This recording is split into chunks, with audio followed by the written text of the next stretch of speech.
നമ്മൾ ഏറ്റവും സുരക്ഷിതമെന്ന് കരുതുന്ന ഒരിടം നമ്മുടെ വീടാണ്.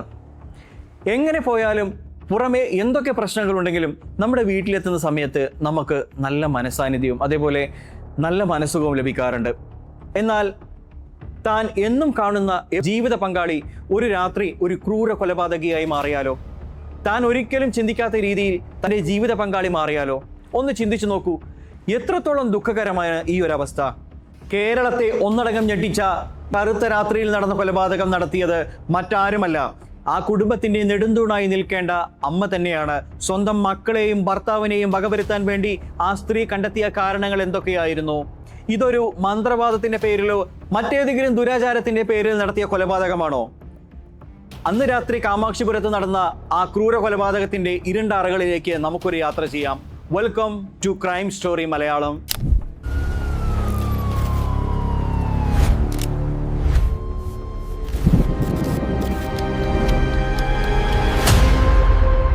ഇടുക്കി കാമാക്ഷി സ്വദേശിയായ അനൂപും ജോളിയും. പുറമേ നിന്ന് കാണുന്നവർക്ക് വളരെ സന്തോഷകരമായ കുടുംബം. അനൂപും ജോളിയും തങ്ങളുടെ 2 കുട്ടികളും അടങ്ങുന്ന സമാധാന അന്തരീക്ഷമുള്ള ഒരു കുടുംബമായിരുന്നു അത്. അനൂപ് തപാൽ വകുപ്പിലെ ഒരു ജീവനക്കാരനും ജോളിയാണെങ്കിൽ നഴ്സിംഗ് കോഴ്സ് കംപ്ലീറ്റ് ചെയ്ത വിവരവും വിദ്യാഭ്യാസമുള്ള ഒരു സ്ത്രീയും. പുറമേ നിന്ന് കാണുന്ന ആളുകൾക്ക് വളരെ സന്തോഷകരമായ എല്ലാ തരത്തിലുള്ള സൗഭാഗ്യമുള്ള ഒരു കുടുംബം. എന്നാൽ മിന്നുന്നതെല്ലാം പൊന്നല്ല എന്ന് പറയുന്നത് പോലെ പുറമെ കാണുന്ന ഈ ശാന്തതയ്ക്ക് പിന്നിൽ ഒരുപാട് നിഗൂഢ സത്യങ്ങൾ ഉണ്ടായിരുന്നു. ജോളിയുടെ പെരുമാറ്റത്തിലും മറ്റുള്ള കാര്യങ്ങളിലും ഒരുപാട് വ്യത്യാസങ്ങളുണ്ട് എന്ന് കഴിഞ്ഞ കാലഘട്ടങ്ങളിൽ നിന്നും പോലീസ് അന്വേഷണം നടന്ന കാലഘട്ടങ്ങളിൽ നിന്നും മനസ്സിലായിട്ടുണ്ട്. എന്നാൽ തുടക്കത്തിൽ ഈ മാറ്റം ഭർത്താവും മറ്റുള്ളവരും അത്ര കാര്യമായിട്ട് പരിഗണിച്ചില്ല എന്നതാണ് സത്യം. ശരിക്കും ജോളിയെ ഒരു കടുത്ത മാനസികാവസ്ഥ പിന്തുടരുന്നുണ്ടായിരുന്നു. സൈക്കോളജിയിൽ ഇതിനെ പാരനോയിഡ് സ്ക്രീസോഫീനിയ എന്ന് പറയപ്പെടുന്നു. അതായത് ഇല്ലാത്ത ഒരു സാധനം ഉണ്ട് എന്നുള്ളത് തോന്നുക. ഒരു ഉദാഹരണം പറയുകയാണെങ്കിൽ തങ്ങളെ ആരോ കൊലപ്പെടുത്താൻ വരുന്നുണ്ട് എന്നത് തോന്നുക. അതല്ലെങ്കിൽ തങ്ങളുടെ ശത്രുക്കൾ തങ്ങളുടെ ഉള്ളിലൂടെയും ജനലിനുള്ളിലൂടെയും എപ്പോഴും നോക്കിക്കൊണ്ടിരിക്കുന്നുണ്ട് എന്ന് തോന്നുക. അതായത് ഇല്ലാത്തത് ഉണ്ട് എന്ന് തോന്നുന്ന ഒരു സംശയരോഗം. ഈ ഒരു അനാവശ്യ ഭയം നിരന്തരം ജോളിയുടെ മനസ്സിൽ ഇങ്ങനെ ശക്തമായി കൊണ്ടിരിക്കുകയാണ്. ഈ സാഹചര്യത്തിൽ തങ്ങളുടെ വീട്ടിലേക്ക് ആരെങ്കിലും നോക്കുന്നതിനോ അതല്ലെങ്കിൽ തങ്ങളുടെ വീടുകളിൽ ജനലിലൂടെ ആരും നോക്കാതിരിക്കാൻ വേണ്ടി എപ്പോഴും ഈ വാതിലുകൾ അടച്ചിടാനും അതേപോലെ ജനലിൻ്റെ മേലെ പേപ്പർ വെച്ച് ഒട്ടിക്കാനും തൻ്റെ ഭർത്താവിനെ എപ്പോഴും ജോളി നിർബന്ധിക്കുമായിരുന്നു. തുടക്ക കാലഘട്ടങ്ങളിൽ ഭർത്താവ് കരുതിയത് ഒന്നുകിൽ ഇത് ചെറിയൊരു പേടി അതല്ലെങ്കിൽ ചെറിയൊരു മാനസിക വിഷമം എന്നുള്ളത് മാത്രമായിരുന്നു.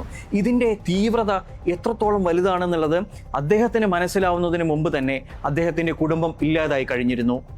അങ്ങനെ ഒരു ദിവസം ആരും പ്രതീക്ഷിക്കാത്ത ആ കറുത്ത രാത്രി വന്നെത്തി. ജോളിയുടെ മനസ്സിലെ ഭയത്തിൻ്റെ തീവ്രത അന്ന് ആളിക്കത്താൻ തുടങ്ങി.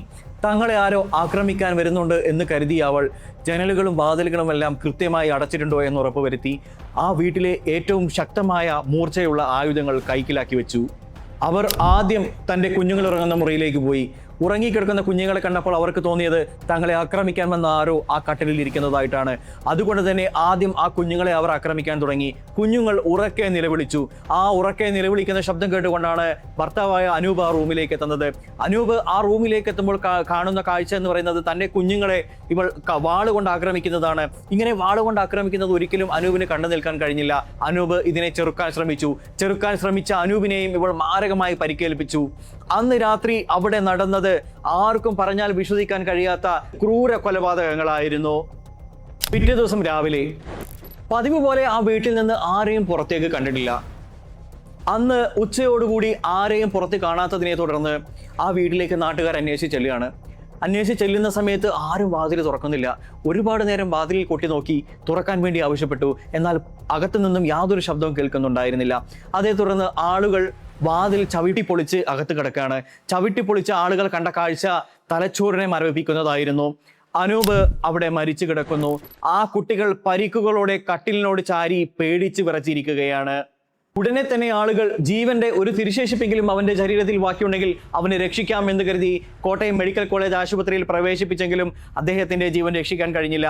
മരണകാരമായി കണ്ടെത്തിയത് അമിതമായ രക്തസ്രാവമായിരുന്നു.